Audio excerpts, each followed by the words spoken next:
What's up, guys? Today we are going to talk about how to make a PWM Motor Speed Controller using a 555 timer. Here you can see how the circuit works and how to design and create a circuit board. For this build, I am using two main components. It has a 555 timer and an IRFZ44N MOSFET NPN transistor. You may remember, I did a lengthy explanation of the functionality of this 555 timer in the last lesson. In this lesson too, I hope to explain how the speed controller works with the help of the 555 timer. Okay, first we will create a circuit diagram of the circuit using the 555 timer. Different types of DC motors can be controlled through this speed controller. But 555 timer can burn out if the motor draw out more current. The 555 timer can withstand a maximum current of about 200 milliamperes. But we are going to use a MOSFET transistor to withstand high currents. We know that a transistor is an electronic switch. We use IRFZ44N MOSFET transistor for this. IRFZ44N is a commonly used MOSFET transistor designed for various general purposes. This transistor has the ability to transfer power at high speeds, making it ideal for use in applications where high-speed switching is a very important requirement. First, I connect the DC motor here. We are going to control this DC motor with a 9-volt battery. Now we connect the positive terminal of the battery to one terminal of the motor.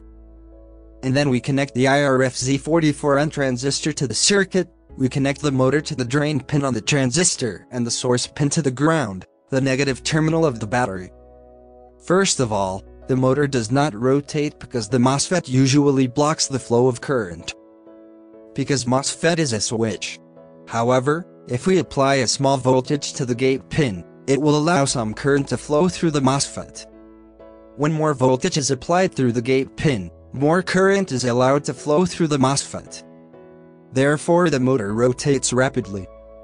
I do not use a heatsink for this transistor when making this circuit, but I would like to remind you to use a heatsink for your circuit. This is because when using a motor that receives a high current, the transistor may overheat and burn out. Here the voltage is applied from the pin number 3, output pin of the 555 timer to the MOSFET gate pin. To change the voltage and control the speed of the motor, the power is sent through this as a pulse. There is a time limit for a pulse. During this time, the voltage is applied when the signal is activated. When the signal is inactive, no voltage is applied. Therefore, the MOSFET receives an average or medium voltage for each of these periods. As the pulse expands, the average of the voltage increases. This is called PWM or pulse width modulation. Pulse width modulation is a very good method used to control the amount of power supplied to the output without wasting any power. This method can also be used to control the speed of the fan or to increase or decrease the brightness of DC lights or LEDs. You can see the calculations for this pulse width modulation later in this video. First of all, the current between the gate pin of the MOSFET transistor and the third pin of the 555 timer is very small, but we have a resistance of 1 kilo-ohm between them. Because the MOSFET may become inactive and current may flow out of the gate pin, limiting the current protects the 555 timer. The MOSFET gate pin has an electron charge and we need to discharge this in order to deactivate the pin. So we put another 1 kilo-ohm resistor and provide a discharge pack to it and connect it to the ground. Since the motor contains a coil, we can consider it as an inductor. When an inductor is powered, it stores energy in a magnetic field. When the power goes out, this magnetic field breaks down, and the inductor pushes its stored electrons through the circuit. This creates a very large and sudden force that can damage our circuit. So we add a flyback diode that provides a way for the energy stored in the motor to circulate safely and reduce that energy. For this we use a 1N4001 diode that can handle a large current. Now we connect pin 8 of the 555 timer to the positive terminal of the battery. Also connect pin number 1 to the negative terminal of the battery. What you see here is not the actual schematic of the circuit inside the 555 timer. Here you will find only a simple reading of how the circuit in the 555 timer works. I drew it that way so that you can better and easily understand how the PWM speed controller circuit we are going to create here works. Here we can see how 3 resistors of 5 kilo ohms are connected between pin 1 and 8 in the 555 timer. After each resistor, the voltage supplied by the battery decreases by 1/3. Since we have 9 volts at pin 8, the voltage drops to 6 volts after the first resistor, and to 3 volts after the second resistor. The 555 timer uses these as references. The parts shown here in triangular form are called comparators. In this 555 timer, we will simply explain how the comparators work. Here we have 2 inputs. The upper input is called V+ input, and the lower input is called V- input. Then we get the output signal from the end of the triangle. And here I need to explain 2 words that I use specifically to continue this explanation. Those special words are high and low. Whenever I mention high, it means that the voltage is emitted. Whenever I use the word low, it means we have no voltage. That is, we are connected to the ground or the voltage is 0. Accordingly, whenever high is mentioned, we apply a voltage to any wire, and low means that no voltage is passing through that wire. So the 2 most important words we are going to use throughout the rest of this tutorial are high and low. From these 2 equations, I write the process that takes place in these 2 comparators. If V+ greater than V-, V out equals high. So what we are saying here is that the output signal is high, or it emits a positive voltage, only if the V+ input is greater than the V- input. So if more voltage enters the V+ input than the V- input, then the output is high, and it gives us a positive voltage. However, as written in the following equation, if V+ less than V-, V out equals low, or it will be connected to the ground. That is the function of the comparator. Both of these comparators are connected to resistors. The positive input of the capital comparator connects to the resistors. Its negative input is connected to pin number 2, the trigger pin. The negative input of the capital B comparator is connected through the resistor, and the positive input is connected to pin 6, the threshold pin. Now we connect pin 2 and 6 together, so that the voltage is equal. The output from the comparators are connected to another internal component called the flip-flop. I am drawing it that looks like a switch, but it's not really a physical switch on the 555 timer. But I draw it that way because it's easy to show how it works. So there's no real switch inside here. In a moment, you will see how the flip-flop works. As the voltages at pins 2 and 6 increase and decrease, we see that the output of the 555 timer changes. So we connect pin 2 and 6 to a capacitor to control the voltage and time interval. When we connect a capacitor to a battery, it immediately reaches the battery voltage. But if we connect it through a resistor, the resistor will slow down the charging time. The larger the resistor, the longer it takes for the voltage to charge. Therefore, we use a resistance of 1 kilo ohms and a potentiometer of 50 kilo ohms to charge our capacitor. You know that a potentiometer is a variable resistor. Therefore, it allows us to change the capacitor charging time. Also, the capacitor must be discharged to restart the timer. So we use 2 diodes to create a separate charge and discharge path. We switch these 2 diodes and connect them to one side of the 1 kilo ohms resistor. The other sides of the diodes are connected to pin 1 and 3 of the potentiometer, respectively. The current in this part of the circuit is very small, because the resistors are in the kilo ohm range. Here we use 1N4148 diode, which is a diode with a forward current of about 300 mA. It fits in well with this build. This capacitor is a 100 nanofarad ceramic capacitor, and in a moment you can see why it is used. One terminal of this capacitor is connected to the center terminal of the potentiometer, and the other terminal is connected to ground. Accordingly, pin 2 and 6 of the 555 timer are also connected to the middle pin of the potentiometer. Pin 7 is the discharge pin that connects to the 100 nanofarad capacitor via potentiometer. We can use the control voltage pin at pin number 5 to bypass the comparators. Since we do not need it for this circuit, we connect it to ground through a ceramic capacitor of 1 nanofarads. By connecting this pin to the ground, random power surges can be prevented, and the capacitor filters out any frequency.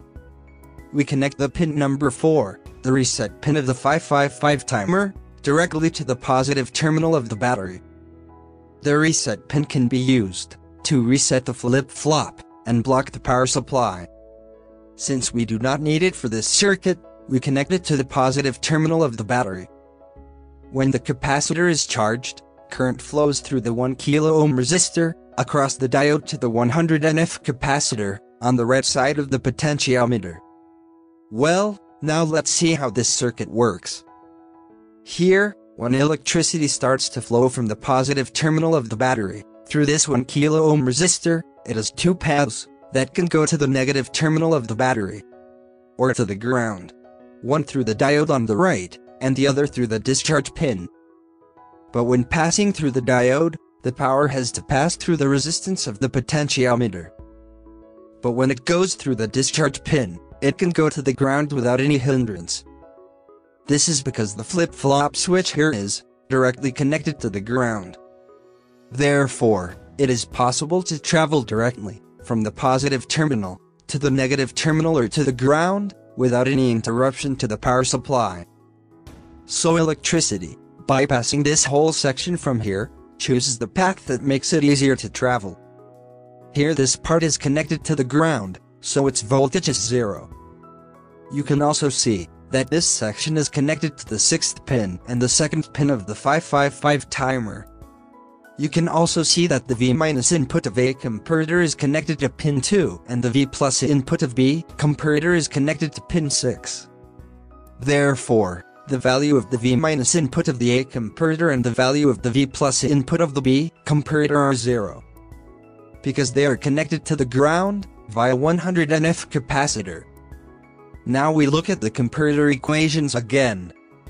What is the output of that comparator here? Well, the V+ input here is greater than the V- input. 3 volts is greater than 0 voltage. Then according to the equation, it means that comparator A is taken as high. That is, the comparator emits the voltage. Then, when a voltage is received through the comparator, the switch is on, the flip-flop shifts to the other side. So this switch here will move to a place where there is no connection below. This other switch connects from the ground to the VCC positive terminal. That means the comparator sent the high signal through it, and the switch on the flip-flop had to be switched. Okay, when we activate the 555 timer, what actually happens is that our output instantly connects to the positive terminal, or the output will be high. So what happens after all this has happened? The voltage emitted through the output pin goes to the gate pin of the MOSFET. Its switch then activates, opening the way for the power coming from the positive terminal of the battery to pass through the motor to the negative terminal of the battery via the MOSFET transistor. Now the motor is powered to run. What happens now? By now, you know the flip-flop switch is switching, so it is no longer connected to the ground. Therefore the power coming from the battery can no longer go to the ground through the discharge pin. Now it goes through the potentiometer, which is the only way left to get to it. You see, the potentiometer is connected to a 100 nanofarad capacitor. Here the capacitor starts charging until its value equals 9 volts of the battery. At this point, the value of the V input of the capital A comparator connected to the trigger pin, and the value of the V+ input of the capital B comparator connected to the threshold pin begin to increase. Because the 100 NF capacitor is connected to the trigger pin and the threshold pin. Here the V+ input of the B comparator is less than the V- input, Therefore, the output of the comparator is low and does not emit power. Therefore, the switches do not move upwards. So our output stays high for a time. It is the V plus input of our B comparator, which stays stuck until it is more than 6 volts. Its V minus input value is 6 volts, and as the capacitor gradually charges, the V plus input value starts to increase one by one.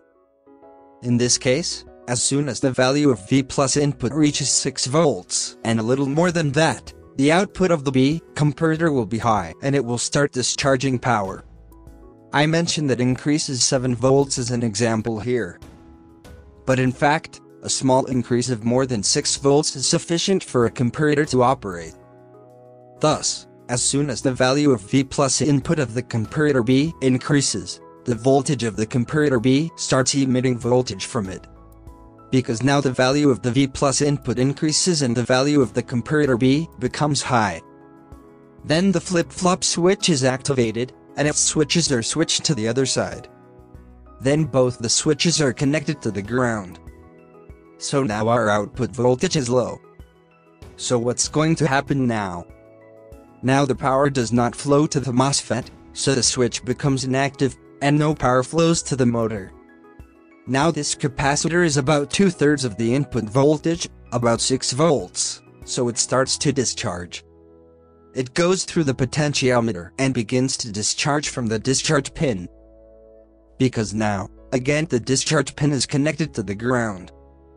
In this case, when the capacitor is discharged, the values of the comparators of the trigger pin and the threshold pin connected to it also start to decrease. Therefore, as soon as the value of the V minus input of the comparator A decreases slightly from 6 volts to less than 3 volts of the V plus input of the comparator, the value of the comparator high again and begins to emit voltage. Here I note as 2 volts for ease of understanding as before. But in reality, the comparator emits the same voltage at a moment slightly less than 3 volts. So here the flip-flop switch switches to the other side again. Here the output was low for a while, so it was connected to the ground, and now the voltage of the comparator is high, so it is connected to the VCC again. The power then flows back to the motor through the output pin. This happens again and again as a cycle. This means that the flip-flop switch has been moved down, so that the discharge pin in our circuit is not connected to anything at this moment. So the 100 NF capacitor starts charging again from here. The capacitor charges again, until it is more than 2/3 of the supply voltage of the comparator B, which is more than 6 volts. When the charge exceeds 6 volts, the output of the B comparator is high, and the comparator causes the switches on the flip-flop to switch back. In this way the whole cycle is about to happen again. This cycle is repeated continuously, and when the capacitor is charged and discharged, the pulses emitted by the 555 timer give PWM, or square waves. In this way, we can calculate the time it takes for the capacitor to charge and discharge. The capacitor is charged through the 1 kilo-ohm resistor, and through the red side of the potentiometer. So the charging time is calculated by this formula. T charging equals 0.693 R1 plus R2C. Assuming the potentiometer is 50%. T charging equals 0.693 multiplied by 1000 plus 25,000 multiplied by 0.6014 equals 0018 seconds. We get 1.8 milliseconds. The capacitor discharges on the left side of the potentiometer, and therefore the discharge time is calculated by this formula. T discharging equals 0.693 R2C. Assuming the potentiometer is 50%. T charging equals 0.693 multiplied by 25,000 multiplied by 0.6014 equals 0017 seconds. Equals 1.7 milliseconds. This gives us 1.7 milliseconds. Each cycle is equal to the sum of the active and inactive times. Adding the time, it takes for the capacitor to charge and discharge gives us 3.5 milliseconds. To get the frequency, we divide by the time of the cycle. Frequency equals 1 divided by 0.0035 equals 286 Hz. That gives us 286 Hz. We use 100 nanofarad capacitors, because it gives us a very high frequency. The DC motor operates very well at high frequencies. But if we use a very large capacitor, for example a capacitor of 100 microfarads, T charging equals 0.693 multiplied by 1000 plus 25,000 multiplied by 0.301 farad equals 1.8 seconds. T discharging equals 0.693 multiplied by 25,000 multiplied by 0.301 farad equals 1.7 seconds. Duty cycle equals 1.8 plus 1.7 equals 3.5 seconds. The cycle then takes 3.5 seconds to complete. Frequency equals 1 divided by 3.5 equals 0.285 Hz. So the frequency drops to 0.285 Hz. So you can use larger capacitors, but you have to consider how this affects the motor speed. Okay, now I will make the above circuit with the help of a breadboard. Now I can test the functionality of this circuit. It works very well and you can see how I can increase or decrease its speed.